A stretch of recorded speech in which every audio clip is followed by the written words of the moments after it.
Saya mulai. Assalamualaikum warahmatullahi wabarakatuh. Kembali lagi kita lanjutkan materinya tentang kinematika gerak. Kalau kemarin kita sudah membahas tentang gerak lurus, hari ini kita lanjutkan tentang gerak melingkar. Nah, untuk gerak lurus itu kan lintasannya berupa garis lurus. Nah, bedanya kalau gerak melingkar berarti gerak itu lintasannya berupa lingkaran, membentuk sebuah lingkaran. Contoh misalkan ini jarum jam. Nah, di sini baik jarum detik, menit maupun jam itu melakukan gerak melingkar. Di sini disebut gerak melingkar beraturan. Sama dengan gerak lurus. Nanti di gerak melingkar kalian juga akan mengenal gerak melingkar beraturan dan juga gerak melingkar berubah beraturan. Sebenarnya konsepnya hampir sama, hanya ada beberapa sedikit perbedaan terutama tentang besaran yang digunakan. Nah, kalau sudah, kita lihat untuk gerak melingkar beraturan dulu. Untuk gerak melingkar beraturan, kita lihat benda itu disebut bergerak melingkar beraturan karena pada gerakan ini besar kecepatan linier benda tetap, tetapi vektor kecepatan linier itu berubah-ubah dengan teratur. Jadi kecepatan linier itu kecepatan yang sama dengan gerak lurus kemarin. Kita lihat misalkan sebuah benda itu bergerak melingkar, berarti dia membuat lintasan seperti ini. Sebuah lingkaran pasti punya jari-jari, di mana jari-jari itu adalah jarak antara tepi ke pusat lingkaran. Misalkan ini titik ini berarti ke pusat, maka jari-jarinya kita simbolkan dengan R. Titik ini ke pusat berarti ini jari-jarinya. Nah, kalau lintasannya seperti ini, bunder seser, maka di sini jari-jarinya mesti sama. Nah, terus kemudian misalkan sebuah benda berada di titik sini. Kalau kita lihat, maka ini adalah jari-jari misalkan. Ada garis yang tegak lurus ini. Nah, ini vektor kecepatan itu arahnya tegak lurus dengan jari-jari ini. Nah, itu adalah kecepatan linear V. Nilainya itu di titik ini, di titik sini maupun di titik sini itu tetap. Tetapi vektor atau arahnya itu berubah-ubah. Berarti kalau di titik sini arahnya ke atas sini. Kalau berada di titik sini arahnya ke kiri kalian ini. Nah, jadi dia berubah. Kalau di titik sini berarti arahnya ke bawah. Dia selalu tegak lurus dengan ke garis jari-jari ini. Nah, itu untuk kecepatan linier. Pada gerak melingkar, selain kecepatan linier, juga terdapat kecepatan anguler atau kecepatan sudut. Simbolnya seperti huruf W tapi agak bunder, itu namanya omega. Bacanya omega. Hubungan keduanya atau kecepatan linier dengan anguler itu seperti ini. V itu sama dengan omega dikalikan R, jari-jarinya tadi. Jadi kecepatan linier itu sama dengan kecepatan anguler atau kecepatan sudut dikalikan jari-jari. Kita lihat ini. Kemudian pada gerak melingkar beraturan, kecepatan sudut atau omega itu tetap. Jadi nilainya tetap. Sebenarnya kalau nilai itu kecepatan linear dan anguler itu tetap. Kemudian karena tetap, maka percepatan sudut itu simbolnya seperti ini. Ini bacanya alfa, itu nilainya 0. Jadi kalau gerak melingkar beraturan itu percepatan sudutnya itu nilainya 0. Sudah? Kemudian kalau yang selanjutnya itu sebentar, gerak melingkar berubah beraturan atau GMBB sama dengan GLBB itu memiliki percepatan sudut tetap. Kalau GLBB itu kan percepatan tetap seperti ini. Kalau MBB itu percepatan sudut atau alfa itu tetap. Kita lihat di tabel itu kan mirip-mirip, bedanya hanya simbolnya saja. Misalkan untuk yang GLBB kecepatan kan pakai V. Kalau GMBB itu kecepatan sudut itu omega. Kalau di GLBA percepatan, maka di GMBB itu pakai alfa atau percepatan sudut. Kalau di GLBB itu jarak tempuhnya S, maka GMBB itu theta, ini theta, itu posisi sudut. Nah, di sini itu saja yang membedakan, untuk persamaannya itu sama. Kemudian satuan posisi sudut theta itu adalah rad atau radian. Nanti kalian kalau misalkan disuruh mengkonversi ke derajat juga bisa. Tapi di sini SI-nya adalah rad atau radian. Kemudian kecepatan sudut omega itu satuannya adalah rad per sekon atau radian per sekon, dan percepatan sudut alfa itu satuannya rad per sekon kuadrat atau radian per sekon kuadrat. Hampir sama kan dengan GLBB kemarin. Nah, kemudian selanjutnya adalah, kalian sebelum saya pindah slide bisa mungkin di screenshot ini, diperhatikan, dipahami. Sudah. Kemudian selanjutnya adalah contoh misalkan sebuah benda bergerak melingkar dengan kecepatan sudut awal, berarti otomatis ini adalah omega 0. Omega 0 10 rad per sekon.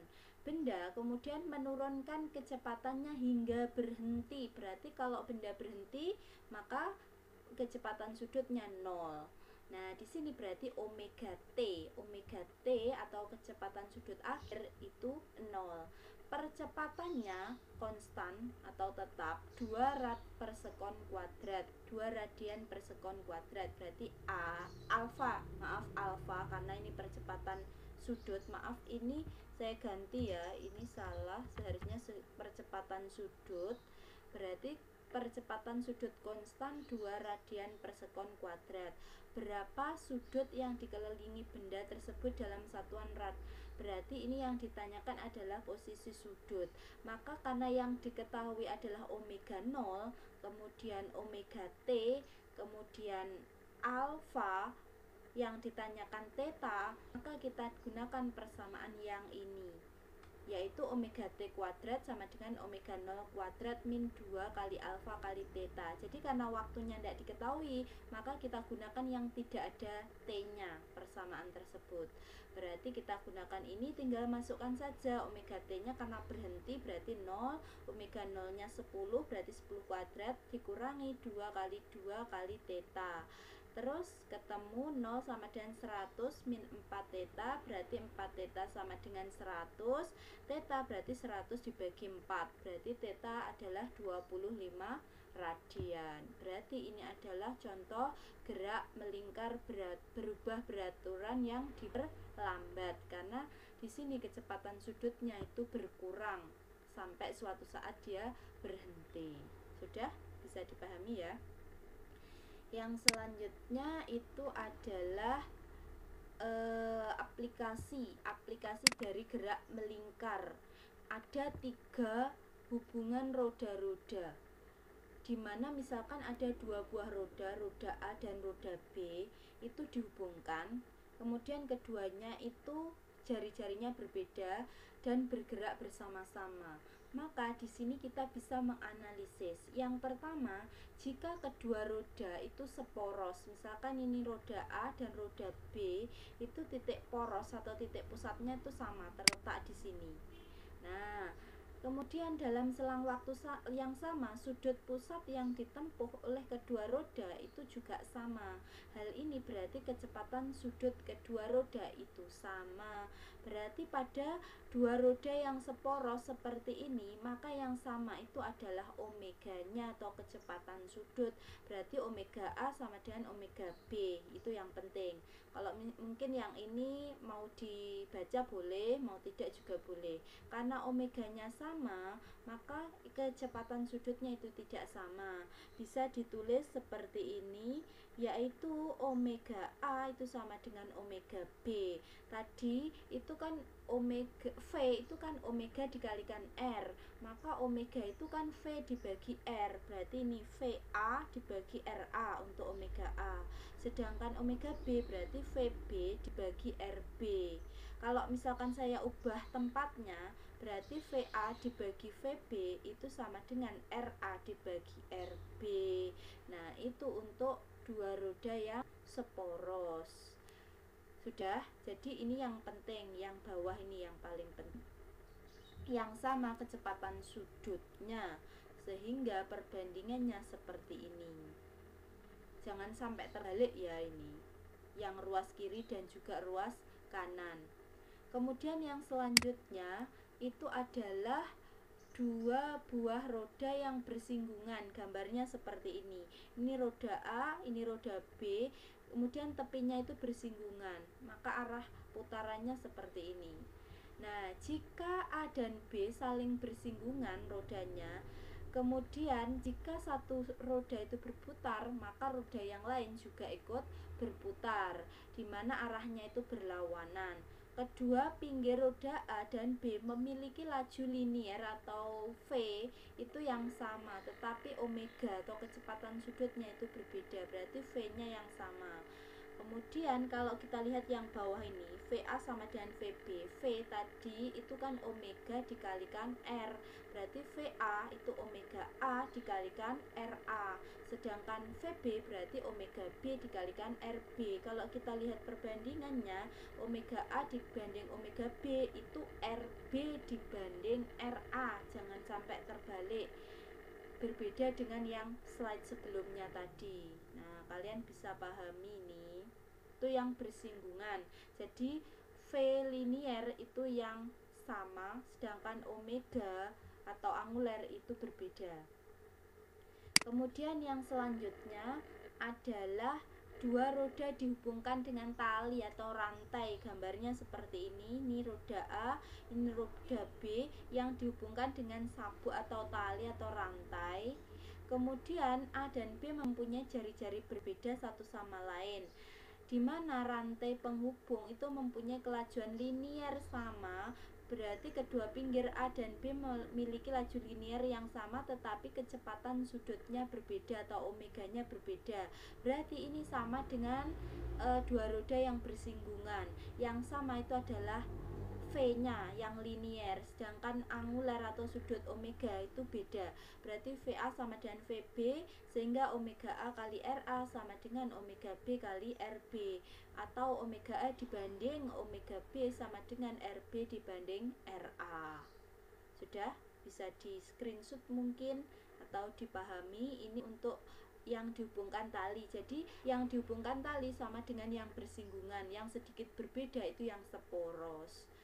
Kita lihat contoh soal, saya memberikan satu saja contoh soalnya. Untuk contoh soal yang lain kalian bisa cari di buku atau di internet, banyak itu contoh soal hubungan roda pada gerak melingkar. Contoh misalkan di sini ada roda A dan B dihubungkan dengan tali. Diketahui jari-jari roda A 0,5 meter dan jari-jari roda B 1 meter. Jika kecepatan sudut berarti omega A 10 rad per sekon, maka berapa kecepatan sudut roda B? Karena ini dihubungkan dengan tali, maka yang sama kelajuan linier V, berarti VA sama dengan VB. Karena V itu omega kali R, berarti omega A kali RA sama dengan omega B kali RB.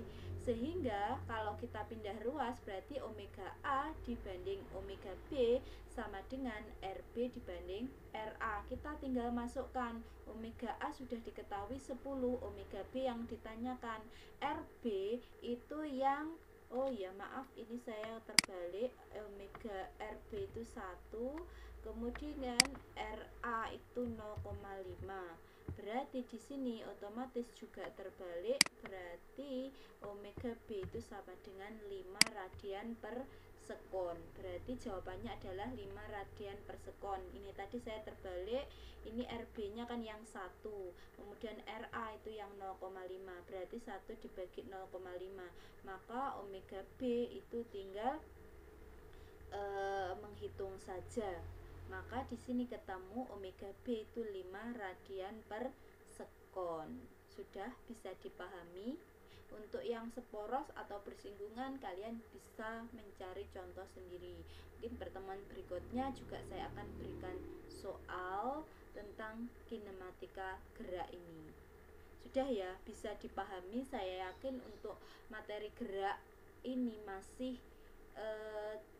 tidak sulit, Jadi kalau kalian sedikit demi sedikit mempelajarinya, saya yakin kalian bisa memahami. Seperti biasa, kalau misalkan ada pertanyaan bisa kalian tanyakan, boleh di kolom komentar atau mungkin boleh japri saya via WhatsApp ya. Terus kemudian jangan lupa untuk absensi di kolom komentar. Terima kasih untuk pertemuan kali ini, semoga bermanfaat. Saya akhiri, wassalamualaikum warahmatullahi wabarakatuh.